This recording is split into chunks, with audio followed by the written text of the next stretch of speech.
গরুর খলজা খাওয়াত লাগিয়া আজকে আমার এমন নাজেহাল অবস্থা হইছে।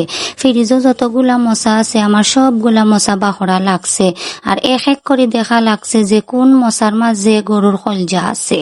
তো আর কিতা করমু, আমি প্রথমে সবগুলা মশারে বাহরলাম, বাহরা পরে গিয়া কয়েকটা মশারে আমি ফারছি, ফাড়া বাদে গিয়া তো গিয়া আমি গরুর খলজাটারে পাইছি। আসসালামু আলাইকুম এভরিওয়ান, আপনারা সবাই ভালো আছেন? তো আমি প্রথমে ফ্রিজ খুলিয়া গরুর খলজা দোকানেত লাগ গেলাম।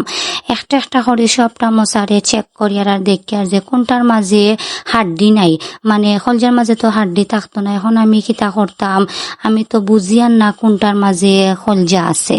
এখন ইলা তো আর আমি ফারিয়ান না বা করতাম। তো আমি কয়েকটা মশারে ফারছি, ফাড়া বাদে গিয়া লাশ পর্যন্ত আমি একটা মশার মাঝে খলজা টুকাইয়া পাইছি। তো আমি অবশেষে তান্ডে আমি সুন্দর করে খাটি আর যে তোমার অত কষ্ট করি আমি ফিরিজটাকে উদ্ধার করছি। রান্তা মার্কিতা জীবনটা পেরায় বড়া দেখোকা, একটা জিনিস রান্তাত লাগছি কিন্তু এই জিনিসটা দোকানেত লাগিয়ে আমার আধা ঘন্টার বেশি সময় লাগি গেল। ফ্রিজও জিনিস থাকলেও জ্বালা, না থাকলেও জ্বালা। থাকলে ইয়াল্লা মাছ রান্তাম না মাংস রান্তাম, তে এই মাছ টুকাইয়া পাইয়ান না কোন মশার মাঝে তৈছি, তে এই মাংস টুকাইয়া পাইয়ান না কোন মশার মাঝে তৈলাম, ও এক জ্বালা। আবার ফ্রিজ খালি থাকলে ইয়াল্লা ফ্রিজ গুতা খালি, ফ্রিজের ভিতরে কোনটা নাই কিতা রান্তাম।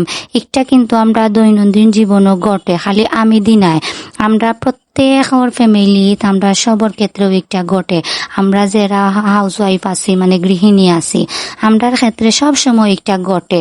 তে আমরা আজকে কিতা রান্তাম, তে প্রত্যেক দিনও আমরা একটা দৈনন্দিন টেনশন থাকে। টেনশন ছাড়া আমরা কোনো গতি নাই, আরতে টেনশন বইতে টেনশন, টেনশন আর টেনশন। তো আপনারা লগে মারতে মারতে আমি কিন্তু এখন কলজাটারে সুন্দর করে সব মশলা উসলা দিয়া বুয়াই দিয়ার। কোনো এক সময় আমার আম্মারে কইতাম, তুমি খালি প্রতিদিন খিতা রান্তাম ইটা জফকেনে যে সাথে রান্ধি লাইলে উত্তর হয়। কিন্তু আজকে আমি দেখোকা সংসার করি আর অনেক কিছু শিখি আর অনেক জিনিস মনে হয় যে আমার আম্মারে হলা কইতাম। কিন্তু আজকে আমিও সেম টু আমার আম্মার মতো প্রত্যেক দিন খালি খিতা রান্তাম। আজকে হতা রান্তাম নি, তে না হতা রান্ধিলাই, মানে একটা আমরা গেছে একটা পরিচিত টেনশন।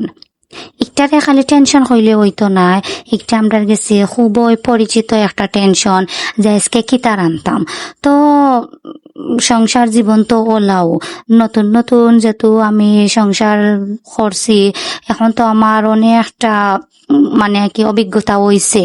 বিয়ার প্রায় 3.5 বছর হয়ে গেছে, 4 বছরও পরে যাইব। তো প্রথম যেহেতু আমি নতুন আসলাম, যখন আমি নতুন সপ্তাহে শিখি আর তখন ভাবতাম আমি আল্লাহ একটা ইলাখানে। তো এখন আস্তে আস্তে আমার অভিজ্ঞতা ওর, আমিও সবকিছু শিখি আর আমারও সব বিষয়ে পারদর্শিতা বাড়ে। তো আমিও আজকে ভাবি আর যে দেখো আমার আম্মারে কত কিছু কইতাম যে তুমি এলা বাবো খেনে হিলা টেনশন করো খেনে, কিন্তু আজকে সেম আমি ওলা ভাবি আর ওলা টেনশন করি আর। তো জীবন মানেও ওলা, প্রথমে আমরা বুঝি না কিন্তু সময়ের সাথে সাথে সময়ে আমরা বুঝায় যে আমরা কোনটা করতাম, কিলা করতাম না করতাম। তো আমার কলজাটা প্রায় হয়ে গেছে, এখন আমি জিরার গুঁড়া দিলাইছি। তো দেখো আমার কলজার ফাইনাল লুক, আলহামদুলিল্লাহ দেখতে খুব সুন্দর হয়েছে।